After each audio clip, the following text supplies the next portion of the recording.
बच्चों, आपका स्वागत है। आज की क्लास में हम संबंध और फलन चैप्टर करने वाले हैं, जिसमें से 4 अंक का क्वेश्चन आपका आने वाला है। तो सबसे पहले हम संबंध के प्रश्न देखते हैं कि कौन कौन से क्वेश्चन हैं जो बहुत इंपॉर्टेंट हैं। पहला क्वेश्चन है, सिद्ध कीजिए कि पूर्णांकों के समुच्चय z में r = ab such that 2a - b को विभाजित करता है द्वारा प्रदत्त संबंध तुल्यता संबंध है। तो इस क्वेश्चन को प्रूफ करने के लिए बेटा आपको लिखने का तरीका देखिए। सबसे पहले तो आप यहाँ पर लिखेंगे दिया है। आपको यहाँ पर क्या दिया गया है कि एक संबंध है r, और r इस तरीके से डिफाइंड है कि a b such that 2a - b को विभाजित करता है, जहां पर all a b belong to Z.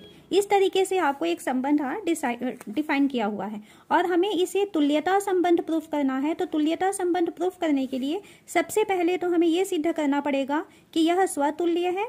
आपको मालूम है तुल्यता संबंध 3 चीजें अगर प्रूफ हो जाएंगी, स्वतुल्य, सम्मित और संक्रमक, अगर ये तीनों कंडीशन सेटिस्फाई होगी तभी वह संबंध तुल्यता संबंध कहलाता है। तो सबसे पहले हम स्वतुल्य प्रूफ करते हैं। स्वतुल्य के लिए हम कोई भी एक एलिमेंट लेते हैं, ऑल एलिमेंट है ना, मतलब जेड के हर एक एलिमेंट ए के लिए हमें पता है कि a - a की वैल्यू होती है 0 और 0 जो है वो 2 से विभाजित होता है।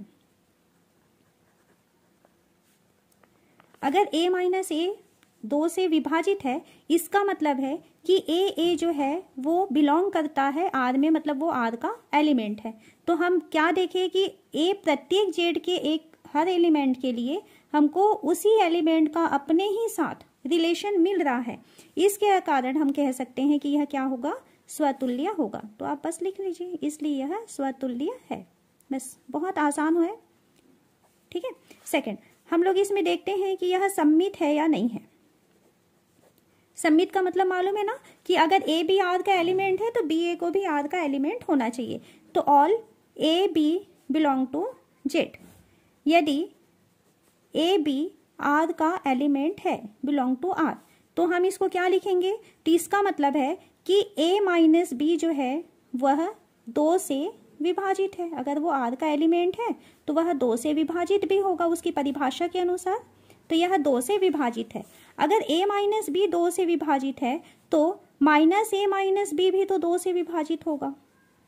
भले उसका आंसर माइनस में आएगा ना, चिन्ह अलग होगा, लेकिन यह भी क्या होना चाहिए, 2 से विभाजित होगा। अगर -a - b 2 से विभाजित है तो अगर हम यहाँ ब्रैकेट ओपन करेंगे, इसे हम लिख सकते हैं b - a। तो b - a जो है वह भी 2 से विभाजित है,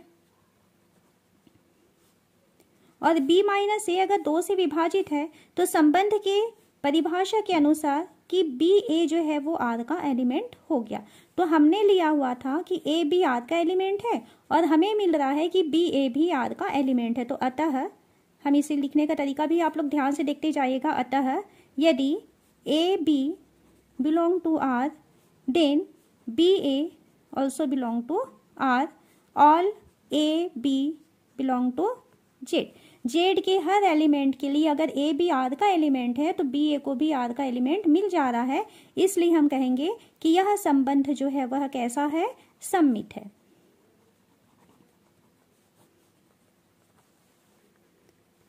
अब थर्ड हम लेते हैं संक्रमक। संक्रमक के लिए हमको 3 एलिमेंट लेते हैं, ए बी सी, कहां से, जेड से, जो समुच्चय हमको लिया है ना। तो ए बी सी अगर जेड का एलिमेंट है, कोई 3 एलिमेंट लेते हैं और इस प्रकार है कि ए बी जो है वह आर का एलिमेंट है तथा बी सी है वह भी आर का एलिमेंट है। इस तरीके से हम 3 एलिमेंट यहाँ पर लिए हुए हैं। अगर ए बी आर का एलिमेंट है, बी सी आर का एलिमेंट है, देन हमें प्रूफ करना है कि ए सी जो है वह भी आर का एलिमेंट है। अगर वो सेटिस्फाई हो जाएगा तो हम कहेंगे कि यह संबंध जो है वो संक्रमक है, ठीक। तो अगर ए बी आर का एलिमेंट है, इसका मतलब है कि a - b 2 से विभाजित है, और यदि b - c आर का एलिमेंट है तो इसका मतलब है कि b - c यह जो है 2 से विभाजित है संबंध की परिभाषा से। अब देखिए, अगर a - b 2 से भाग चला जाता है, b - c जो है वह भी 2 से भाग चला जाता है, तो यदि हम इन दोनों को जोड़ दें तो भी तो उसे 2 से भाग जाना चाहिए। b माइनस सी, इन दोनों को जोड़ देते हैं, यह भी क्या होगा, 2 से विभाजित होगा। और ये 2 से विभाजित होगा। देखिए अब क्या कर सकते हैं, ये माइनस भी है, ये प्लस भी है, कैंसिल हो गया। हमें मिल रहा है कि a माइनस सी जो है वह 2 से विभाजित है। और यदि a माइनस सी 2 से विभाजित है तो इसका मतलब है कि ए सी जो है वो R का एलिमेंट हुआ। हमने लिया था कि ए बी R का एलिमेंट है, बी सी R का एलिमेंट है, और हमें मिल रहा है कि ए सी R का एलिमेंट है। तो इसको अब लिखेंगे, लास्ट में एक साथ पूरा निकाल देंगे। तो इसको यदि नहीं, अतः यदि ए बी R का एलिमेंट हमने लिया और बी सी भी अगर हमने R का एलिमेंट लिया हुआ है, तो उस कंडीशन में हमें मिल रहा है ए सी जो है वो R का एलिमेंट मिल रहा है, जहां पर सभी ए बी सी पूर्णांक थे। इसलिए यह संबंध कैसा हुआ, संक्रमक। ठीक है, इसलिए यह संबंध कैसा है, संक्रमक है। अब ये स्वतुल्य हो चुका, सम्मित हो चुका, संक्रमक हो चुका, अतः यह संबंध कैसा हो गया, तुल्यता संबंध है।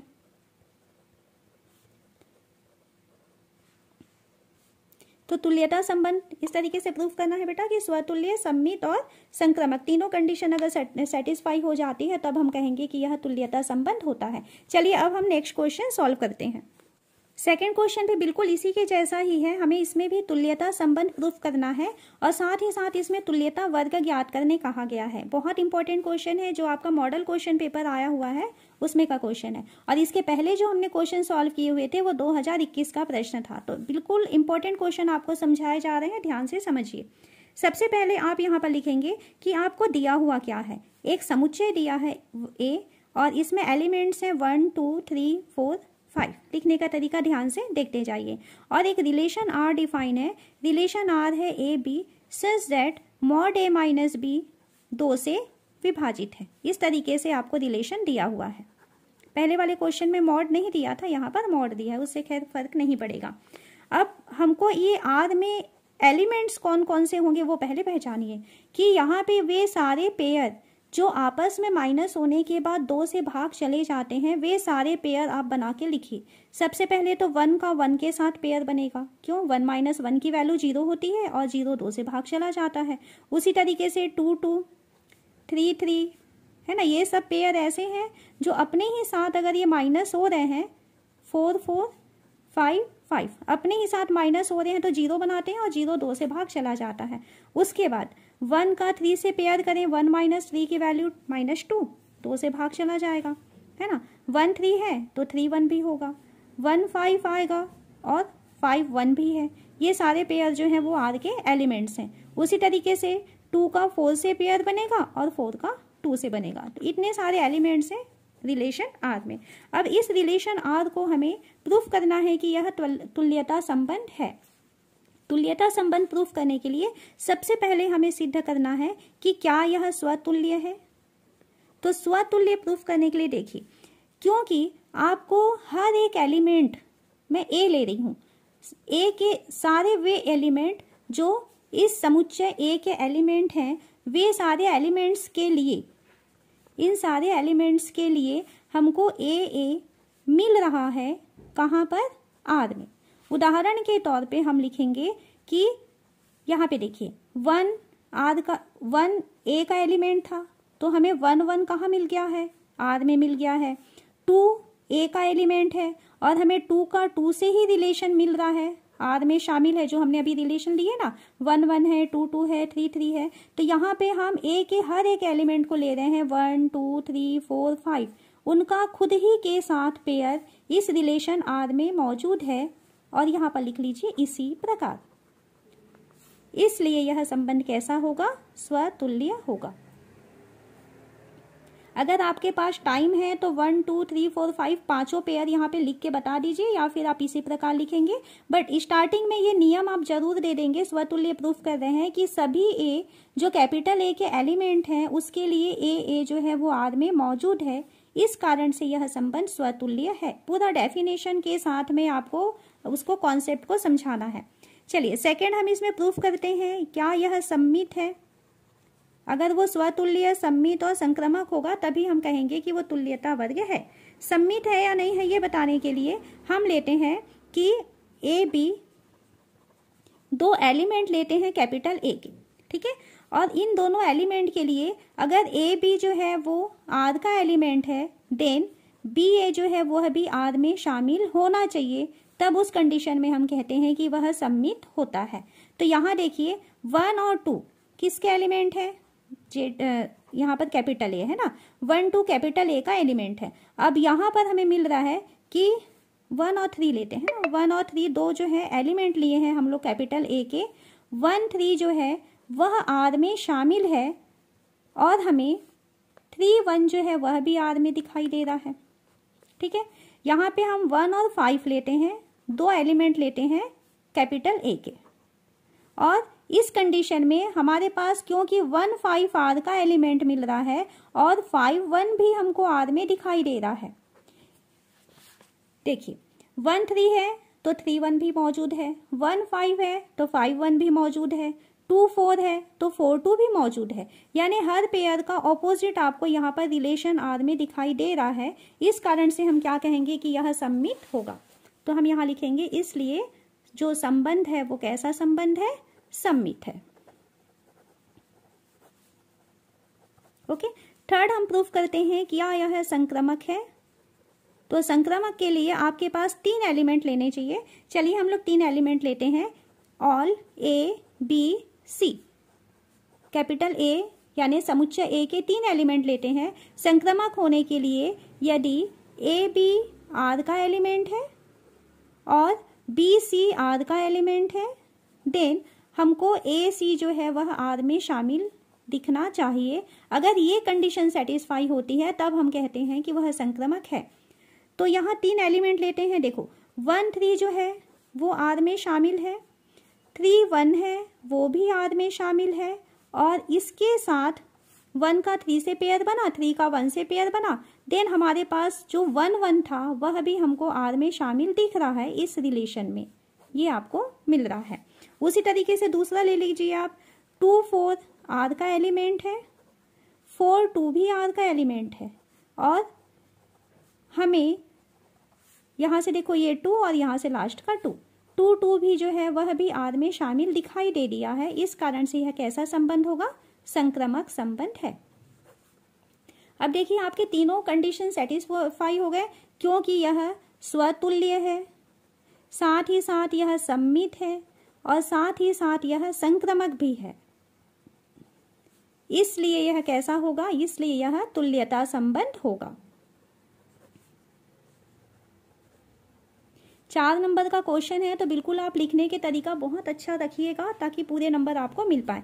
अब इसमें आपको बेटा तुल्यता संबंध के बाद में ज्ञात करना है तुल्यता वर्ग। ध्यान से समझना तुल्यता वर्ग क्या होता है। तो तुल्यता वर्ग के लिए आपके पास देखिए, सबसे पहले तो समझो जो सेट ए दिया था उस सेट में आपके पास 1 2 3 4 5 ये 5 एलिमेंट दिए गए थे। सबसे पहले हम इस नंबर 1 है ना, फर्स्ट 1 का हम तुल्यता वर्ग निकालना चाहते हैं। ऐसे बड़े कोष्टक के अंदर ये संकेत होता है लिखने का। तो इसका मतलब है इस 1 के तुल्यता वर्ग में वे सारे एलिमेंट शामिल होंगे जो मॉड a - 1 2 से विभाजित होता है, यानी इस नियम को वो पालन करेगा, विभाजित होता है। वे सारे एलिमेंट जिसमें से 1 को माइनस किया जाए, a - b होता है ना, तो वे सारे a शामिल होंगे जिसमें यह 1 माइनस होता है और उसका मॉड लिया जाता है तो 2 से भाग चला जाएगा। कौन कौन एलिमेंट है जिसमें से 1 माइनस हो जाएगा, जैसे 1 है 1 - 1 0 2 से भाग जाएगा, 3 है 3 - 1 2 2 से भाग चला जाएगा, 5 है 5 - 1 2 से भाग चला जाएगा। ठीक है, तो ये इसके 1 3 और 5 ये तीनों एलिमेंट ऐसे हैं जो 1 माइनस करने के बाद 2 से भाग चले जाते हैं। इस कारण से हम कहेंगे कि इस 1 का तुल्यता वर्ग 1 3 5 हुआ। चलिए सेकंड एलिमेंट लेते हैं। सेकंड एलिमेंट है 2। 2 का तुल्यता वर्ग मतलब वे सारे एलिमेंट जो a - 2 का मॉड होने पर 2 से विभाजित है। तो ऐसे सारे एलिमेंट बताइए जो जिसमें से 2 माइनस करेंगे तो वो 2 से भाग चला जाएगा। एक तो खुद 2 होगा, 2 × 2 का मान 0 होता है, भाग चला जाएगा, और एक होगा 4। यहीं से एलिमेंट लेने हैं, आपको ध्यान रखना। तो ये है 2 का तुल्यता वर्ग, ठीक है। ये 1 का तुल्यता वर्ग है, ये 2 का तुल्यता वर्ग है। अब देखिए 1 2 3 4 5 सारे एलिमेंट कवर हो रहे हैं, मतलब यहाँ पे केवल 2 ही तुल्यता वर्ग बनने वाले हैं। तो इस तरीके से आपका ये संबंध के 2 क्वेश्चन बहुत इंपॉर्टेंट है बेटा, इसको ध्यान से समझिए। चलिए हम लोग फलन में आते हैं। फलन के जो इंपॉर्टेंट क्वेश्चन है, सबसे पहले आपको थोड़ा सा कॉन्सेप्ट समझाऊंगी कि फलन क्या होता है और उसके बाद उसके क्वेश्चन करेंगे। सबसे पहले तो आप फलन का मतलब एक बार समझ लीजिए, उसके बाद क्वेश्चन सॉल्व करते हैं। फलन में आपके पास 2 सेट होते हैं, ठीक है। बेसिक आपको समझा रही हूँ थोड़ा सा। 2 सेट होते हैं, मान लीजिए पहला सेट ए है और दूसरा सेट बी है। इन दोनों के बीच में एक संबंध डिफाइन है। फलन सबसे पहले तो संबंध होता है, उसके बाद वो कुछ कंडीशन सेटिस्फाई करता है, तब उस संबंध को, स्पेशल टाइप के संबंध को हम फलन कह देते हैं, है ना। सबसे पहले तो वो एक संबंध होना चाहिए, और संबंध में कुछ और स्पेशल क्वालिटीज आ गई तब फिर वो चेंज हो जाता है फलन में, ठीक। अब इसका मतलब क्या है कि अगर हम एक फलन लेते हैं f, कहाँ से कहाँ तक है वो, a से b, इस तरीके से लिखा जाता है। a से b में अगर एक फलन f डिफाइन है, इसका मतलब है कि इस पहले सेट के प्रत्येक एलिमेंट का, याद रखने का तरीका देखिए, इस पहले सेट के प्रत्येक एलिमेंट का इस दूसरे सेट के अद्वितीय अवयव से संबंध होना चाहिए। अद्वितीय अवयव से संबंध होना चाहिए, बस आपका फंक्शन कंप्लीट। इसके डेफिनेशन इतने में कंप्लीट हो जाती है। एक फलन f समुच्चय a से b में परिभाषित होता है यदि a के प्रत्येक अवयव का b के अद्वितीय अवयव से संबंध हो। संबंध हो शब्द आ रहा है तो समझ में आ रहा है ना कि पहले तो वो संबंध है और स्पेशल टाइप का संबंध है कि इसका हर एक एलिमेंट इसके अद्वितीय से शामिल होना चाहिए। अब इसमें क्या क्या चीज हो सकता है और कैसे उसको याद रखा जाता है, याद देखो। प्रत्येक एलिमेंट का बोला जा रहा है, इसका मतलब है कि आपका पहला जो सेट है, इस सेट में कोई भी चीज नहीं छूटना चाहिए, हर एक एलिमेंट का इधर प्रतिबिंब मिलना चाहिए। सेकंड में आपको अद्वितीय बोला जा रहा है, इसका मतलब है यहाँ पे एलिमेंट छूट सकते हैं, परंतु इसका एक एलिमेंट जो है, यहाँ से एक एलिमेंट जो है इधर ऐसा नहीं होना चाहिए। मतलब ये ऐसा हो सकता है, ऐसा भी हो सकता है, 2 एलिमेंट का एक एलिमेंट से हो सकता है, लेकिन ये जो है ऐसा नहीं होना चाहिए, ठीक है। मतलब आप समझ रहे हैं, यहाँ पर एक सेट है, यहाँ पर ये दूसरा सेट है, तो इसका एक एलिमेंट इसके एक से अधिक एलिमेंट के साथ संबंधित नहीं होगा, तब इस कंडीशन में हम क्या कहेंगे कि यह फलन होगा। ओके, इसको याद रखने का तरीका याद रखो। मतलब एक ट्रिक है कि कई बार बच्चे कंफ्यूज होते हैं कि अरे भाई ऐसा हो सकता है या ऐसा नहीं हो सकता, कैसे याद रखेंगे। तो याद रखना ये वाला साइन जो है ना ओके है, लेकिन ये वाला साइन जो है ना ये ओके नहीं है। ग्रेटर देन का साइन ओके है, लेस देन का साइन ओके नहीं है। बस ये ट्रिक है याद रखने का, कई बार हम भूल जाते हैं, तो आप इसको याद रखेंगे। चलिए इसके क्वेश्चन सॉल्व करते हैं। चलिए पहला क्वेश्चन लेते हैं। सिद्ध कीजिए कि f(x = 2x) द्वारा प्रदत्त फलन f, जो कि r से r, रियल नंबर से रियल नंबर में डिफाइन है, एकाएकी तथा आच्छादक है। ठीक है, तो यहाँ पर आपको 2 चीजें प्रूफ करनी है कि वह फलन जो है एकाएकी है, और सेकंड प्रूफ करना है कि आच्छादक है। एकाएकी का मतलब होता है कि अगर आपके पास यहाँ पर पहला सेट है r और दूसरा सेट है r, क्योंकि यहाँ पे फंक्शन डिफाइन है r से r में, तो एकाएकी का मतलब है इसका एक एलिमेंट का केवल एक इमेज मिलेगा। सेकंड एलिमेंट है तो सेकंड, मतलब एक का केवल एक इमेज मिलता है, उसे कहा जाता है एकाएकी। ठीक है, तो एकाएकी आप समझ लीजिए। और जब आप एग्जाम में लिखेंगे तो थोड़ा अगर डायग्राम बना करके भी अगर लिखते हैं तो बहुत अच्छा प्रभाव पड़ता है। तो समय रहे तो बिल्कुल आप छोटा सा एक डायग्राम बना दीजिए, पेन से ही बनाना, पेंसिल से नहीं बनाना, है ना। चलिए एकाएकी प्रूफ करना है, तो एकाएकी कैसे प्रूफ करेंगे। मान लेते हैं कि यहाँ पर x1 x2 ये 2 एलिमेंट लेते हैं r के, और ये कौन सा वाला r है, ये प्रांत वाले r का 2 एलिमेंट लेते हैं। यहाँ से हम 2 एलिमेंट लिए हैं x1 और x2, और यदि f(x1) यानी x1 का इमेज और f(x2) यानी x2 का इमेज, हम ये मान लेते हैं कि यहाँ 2 एलिमेंट हैं और दोनों के एलिमेंट की इमेज इक्वल है।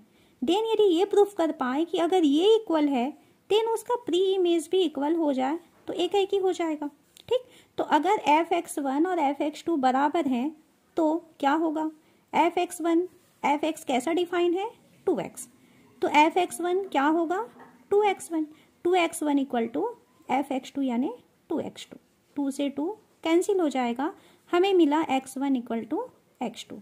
हमने देखा कि अगर दो इमेज इक्वल हैं देन उनके जो है पूर्व प्रतिबिंब है वो भी आपस में बराबर हो जा रहा है, अतः हम क्या कहेंगे कि यह फलन जो है वह एकाएकी है। बिल्कुल आसान है इसको सॉल्व करना, बट लिखने का तरीका आप देखिए, कई बार बच्चे लिख नहीं पाते हैं, तो किस तरीके से उसको लिखना है। सेकंड, हमें प्रूफ करना है कि यह आच्छादक है। आच्छादक का मतलब क्या होता है, खैर आप सभी जान चुके होंगे, अभी साल भर पढ़ाई हो चुकी है, पर फिर भी एक बार देखिए आच्छादक यानी क्या होता है। अगर मान लीजिए आपके पास यहाँ पर जो फलन डिफाइन है वो R से R में डिफाइन है, इस तरीके से फंक्शन डिफाइन है, ठीक। तो आच्छादक का मतलब है यहाँ कोई भी एक एलिमेंट लेते हैं, एक स्वेच्छ अवयव लेते हैं, उस स्वेच्छ अवयव का पूर्व प्रतिबिंब हमें मिल जाए। अब स्वेच्छ अवयव लेने का मतलब क्या है कि कोई भी एलिमेंट हो सकता है, यानी इसमें कोई भी एलिमेंट खाली नहीं होना चाहिए, तभी हम उसे कहते हैं आच्छादक। तो इसके लिए हम क्या करते हैं कि यहाँ पर एक एलिमेंट लेते हैं y, तो हम लिखेंगे माना y बिलोंग टू R। कहाँ का R? सह प्रांत का। ये सेकंड वाले का लिया जाता है, ध्यान देना। तो यहाँ पर आप बिल्कुल लिखिए सह प्रांत, और जब एकाएकी प्रूफ करते हैं तब वो प्रांत का एलिमेंट होता है x1 x2, और ये सह प्रांत का हमने R लिया हुआ है। तब इस R का अगर प्री इमेज, उस R अगर वो जो है fx है, fx की वैल्यू y के इक्वल है। fx का मतलब क्या होता है? 2x। 2x की वैल्यू कितनी है? y है। देन x की वैल्यू कितनी हो जाएगी? y/2 हो जाएगी। अब y/2 कैसा एलिमेंट है? क्योंकि ये वास्तविक संख्याएं हैं, तो y/2, क्योंकि y/2 कैसी संख्या है? एक वास्तविक संख्या है, और ये अगर वास्तविक संख्या है तो यहाँ पर ये कहाँ पे मौजूद होगी? प्रांत में मिल जाएगी हमको। तो यहाँ हर एक एलिमेंट का प्री इमेज, जिसको कि हम x कह रहे हैं, जिसका मान y/2 के फॉर्म में आ रहा है, वो हमें प्रांत में मिल रहा है। इसलिए हम क्या कहेंगे, थोड़ा सा इसको और लिख लीजिए, ये यहाँ पे इसकी वैल्यू आई। अब fy/2 की वैल्यू निकाल लेते हैं। fx equal to fy/2 equal to 2 into y/2 cut जाएगा, इसकी वैल्यू आ रही है y। तो हम क्या कहेंगे, अतः प्रत्येक y बिलोंग टू R किसके लिए? सह प्रांत के लिए हमें y/2 मिल रहा है प्रांत में, है ना, R प्रांत में मिल रहा है, इसलिए हम क्या कहेंगे कि यह कैसा फलन होगा? आच्छादक है। तो अतः यह आच्छादक फलन है। तो इस तरीके से बेटा एकाएकी और आच्छादक प्रूफ किया जाता है। मेथड को ध्यान रखते जाइए। क्या करना है, एकाएकी में आपको प्रांत के दो एलिमेंट लेने हैं, दोनों के इमेज इक्वल है ये मान के चलना है, देन उनके प्री इमेज जो है वो इक्वल होंगे, ये एकाएकी का तरीका है। और आच्छादक में आपको सह प्रांत का एलिमेंट लेना है, और इस सह प्रांत का जो प्री इमेज मिलने वाला है, अगर ये बता पाए कि वह प्री इमेज जो है वो प्रांत में मिलता है ना, उसमें अस्तित्व रखता है, तब उस कंडीशन में वह आच्छादक होता है। नेक्स्ट क्वेश्चन है, सिद्ध कीजिए कि निम्न परिभाषित फलन f n to n एकाएकी एवं आच्छादक है। और फंक्शन डिफाइन किया हुआ है इसने, fx इक्वल टू x+1 होगा जब x की वैल्यू विषम होगी, और x-1 होगा जब x की वैल्यू सम होगी। ध्यान देना है कि यहाँ पर जो फलन है वो प्राकृत संख्या से प्राकृत संख्या के ऊपर परिभाषित है, यानी डोमेन और कोडोमेन दोनों ही आपके नेचुरल नंबर होने चाहिए। सबसे पहले तो हम यहाँ पर लिखेंगे कि f एकाएकी है। हमको पहले प्रूफ करना है कि एकाएकी है या नहीं है। तो एकाएकी प्रूफ करने के लिए हम दो एलिमेंट लेते हैं, x1 x2। कहाँ के दो एलिमेंट होंगे? ये n है और प्रांत के n है, मतलब प्रांत के दो एलिमेंट लेते हैं, ठीक। यदि fx1 की वैल्यू बराबर है fx2 की, ठीक। स्थितियां क्या क्या हो सकती हैं, क्योंकि ये प्राकृत संख्याएं हैं और प्राकृत संख्याएं सम और विषम दोनों होती हैं। पहली स्थिति ऐसी हो सकती है कि दोनों सम हो। स्थिति 1, x1 x2 सम है, ये दोनों ही अगर सम संख्याएं हैं, और हमने लिया है कि fx1 और fx2 दोनों आपस में बराबर हैं। अगर फलन सम होता है तब फलन परिभाषित होता है fx का मान x-1। तो fx1 की वैल्यू को हम लिखेंगे x1-1, fx2 की वैल्यू लिखेंगे हम x2-1। दोनों तरफ से -1 कैंसिल, देन हमें x1 इक्वल टू x2 मिल जाता है। हमने लिया हुआ है कि दोनों प्रतिबिंब बराबर हैं और हमें मिल रहा है कि दोनों के पूर्व प्रतिबिंब बराबर हो गए। इसका मतलब क्या है कि यह एकाएकी है। ओके, तो यहाँ एकाएकी के लिए कौन सी कंडीशन के लिए, जब x1 x2 दोनों सम है तब हमने प्रूफ कर लिया कि वो एकाएकी है। सेकंड हम लेते हैं कि स्थिति 2। सेकंड स्थिति ऐसी हो सकती है कि x1 और x2 दोनों ही विषम हो। अगर दोनों विषम है और यदि हम ये ले लें कि f(x1) की वैल्यू f(x2) के बराबर है, अगर विषम है देन हमारा संबंध फलन परिभाषित है कि f(x) की वैल्यू x प्लस 1 होती है, तो f(x1) की वैल्यू x1 प्लस 1, f(x2) की value x2 plus 1, plus 1 cancel, और यहाँ भी हमें मिल रहा है कि x1 बराबर x2। तो अगर दोनों विषम है देन अगर दोनों के इमेज इक्वल है देन प्री इमेज भी आपस में बराबर हो रहा है, इस कारण से हम कहेंगे कि यह एकाएकी है। चलिए, सेकंड में भी प्रूफ हो गया कि एकाएकी है, दोनों विषम है तो भी एकाएकी है, दोनों संख्याएं अगर सम हो जाती हैं तो भी एकाएकी है।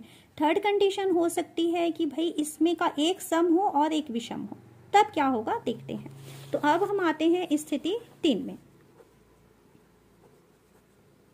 स्थिति 3 हम लेते हैं कि x1 सम है और x2 विषम है।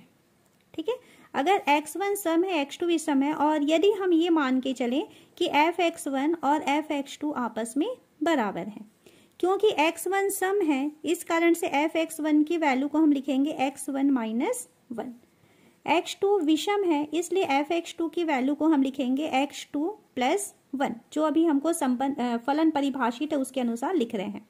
यहाँ से देखिए x1 इस x2 को पक्षांतर करिए, माइनस x2 इक्वल टू -1 उधर जाएगा तो 1 प्लस 1, यानी हमें मिला x1 माइनस x2 की वैल्यू 2 मिल रही है।